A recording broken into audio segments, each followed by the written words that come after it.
మీరు ఉపవాసము చేయునప్పుడు వేషధారుల వలె దుఃఖముకులై ఉండకుడి. తాము ఉపవాసము చేయుచున్నట్లు మనుషులకు కనబడవలెనని వారు తమ ముఖములను వికారము చేసుకొందురు. వారు తమ ఫలము పొంది ఉన్నారని నిశ్చయముగా. అంటే మనం ఫాస్టింగ్ ఎట్లా ఉండాలంటే ఒకరికి తెలిసే విధంగా ఉండకూడదు కదా. దేవునికి నీకు తెలిస్తే చాలు. మరి ఆ ప్రార్థన సహవాసంలో నీవు బలపడడానికి ఆ విధంగా ముందుకు వెళ్ళవచ్చు. తర్వాత మనం చూసినట్లయితే దేవుని చిత్తాన్ని తెలుసుకోవడానికి మరి ఉపవాస ప్రార్థనలు మనకి ఎంతగానో ఉపయోగపడుతూ ఉంటాయి. 1 కొరింథీ 11వ అధ్యాయము 23 నుండి కొన్ని వచనాలు మనం చదువుకుందాం. నేను మీకు అప్పగించిన దానిని ప్రభువు వలన పొంది తిని, ప్రభువైన యేసు తాను అప్పగించబడిన రాత్రి చదువునమ్మా ఒక రొట్టెను పట్టుకొని కృతజ్ఞతాస్తుతులు చెల్లించి దానిని విరిచి, ఇది మీ కొరకైన నా శరీరము, నన్ను జ్ఞాపకము చేసుకొనుటకై దీనిని చేయుడని చెప్పాను. చాలమ్మా. మరి ఇక్కడ మనం ఒక విషయాన్ని మనం జ్ఞాపకం చేసుకోవాలా. యేసుక్రీస్తు ఒక మాట చెప్తున్నాడు ఇక్కడ. ప్రభువైన యేసు మరి తాను అప్పగించబడిన రాత్రి ఒక రొట్టెను ఎత్తుకొని కృతజ్ఞతాస్తుతులు చెల్లించి దానిని విరిచి, ఇది మీ కొరకైన నా శరీరము, నన్ను జ్ఞాపకము చేసుకున్నట్టుకై దీనిని చేయుడని వారితో చెప్పాను. సరే, మరి ఇక్కడ ఈ రొట్టె దేనికి సాదృశ్యంగా ఉంది? ఆయన శరీరానికి సాదృశ్యంగా ఉంది. ఇది నలగొట్టబడుట అనే విషయాన్ని మనం జ్ఞాపకం చేసుకోవాలి. యేసుక్రీస్తు ఎందుకు వచ్చాడు ఈ లోకానికి? అమ్మా, విరవబడడానికి, అంటే నలగొట్టబడడానికి. ఆయన రావడము ఈ లోకంలో ఉన్నటువంటి ప్రతి ఒక్కరికి కూడా మరొక నిరీక్షణ వచ్చింది. ఏంటంటే, ఇదిగో యేసుక్రీస్తు వచ్చాడు, అద్భుతాలు చేస్తున్నాడు, చనిపోయిన వారిని లేపాడు, పాపాలను క్షమిస్తున్నాడు.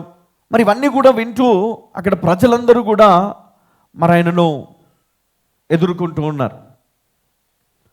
మరి యేసుక్రీస్తు చెప్పాడు ఏంటంటే, నన్ను జ్ఞాపకము చేసుకున్నట్టుగా దీనిని చేయుడని చెప్పాను. ఆయనను జ్ఞాపకం చేసుకు అంటే ఆయన ముందుగానే ఇక్కడ ఒక మాట చెప్తాను, నన్ను జ్ఞాపకం చేసుకోవడానికి దీన్ని మీరు చెయ్యాలి. అంటే నేను వెళ్ళిపోతాను, ఇక ముందు మీరు నన్ను జ్ఞాపకం చేసుకోవాలి. దానికోసము ఈ రొట్టెను మీరు విరిచి దీనిలో మీరు పాలు పొందాలి. అంటే దేవుడు, తండ్రి అయిన దేవుడు కనికరముతోటి మనకు ఒక మార్గముని ఇచ్చాడు. ఏంటంటే, మనమందరము కూడా ఒక సంఘముగా ఏర్పరచబడ్డాం, ఒక శరీరములోనికి, క్రీస్తు శరీరములోనికి. మనమందరము కూడా సంఘముగా కూడుకొని దేవుని సన్నిధిలో ప్రార్థించాలి, దేవుని సన్నిధిలో మొరపెట్టాలి, దేవుని సన్నిధిలో ఆయన చిత్తాన్ని మనము తెలుసుకోవాలి. నినివే ప్రజలు చేసింది అదే, మేడగదిలో వారు చేసింది అదే. దేవుని శక్తి, దేవుని కనికరము అప్పుడు వారి మీదికి కుమ్మరించబడుతుంది. కాబట్టి మనం ఏం చేయాలి? యేసుక్రీస్తు నా కోసం వచ్చాడు, నా కోసమైన శరీరాన్ని అప్పగించాడు, నా కొరకు మరణించాడు. కాబట్టి నా పాపమును ఆయన క్షమించాడు. కాబట్టి నేను ఉపవాసం ఉంటూ నేను కృతజ్ఞతాస్తుతులు చెల్లిస్తాను, ఉపవాస ప్రార్థనలతో నేను ఇంకా బలపడతాను అని మనము దేవుని సన్నిధిలో ఆయనను కొనియాడాలి. సంఘము ఎప్పుడు కూడా ఇతరుల గురించి ప్రార్థన చేస్తూ ఉండాలి. సంఘము ఎప్పుడు కూడా మరి దేవుని సన్నిధిలో మరి దేవుని యొక్క కనికరమును కోరుకోవాలి, కనికరం కొరకు ప్రార్థన చేయాలి. నిజంగా అప్పుడు ప్రతి కుటుంబము విడుదల పొందుతుంది. ప్రతి కుటుంబము ఆ శాపము నుండి, ఆ కాడి నుండి, ఆ అపవాది చెరల నుండి విడుదల పొందుతారు. ఎందుకు సంఘము ఈరోజు మరి ఫెయిల్ అవుతుంది అంటే ఐక్యత లేకపోవడమే.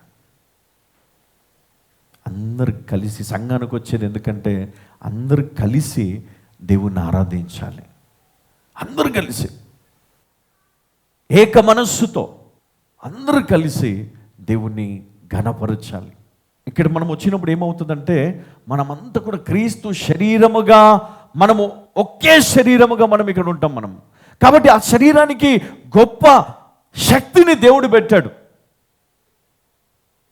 కదా. ఎవరైతే నా యందు ఉంటారో కదా, క్రీస్తున్న వారు నూతన సృష్టి అన్నాడు. అంటే వారికి ఏముంది అంటే ఒక నూతనమైనటువంటి అధికారం ఇవ్వబడింది. ఎప్పుడు ఐక్యతగా ఉన్నంత వరకు.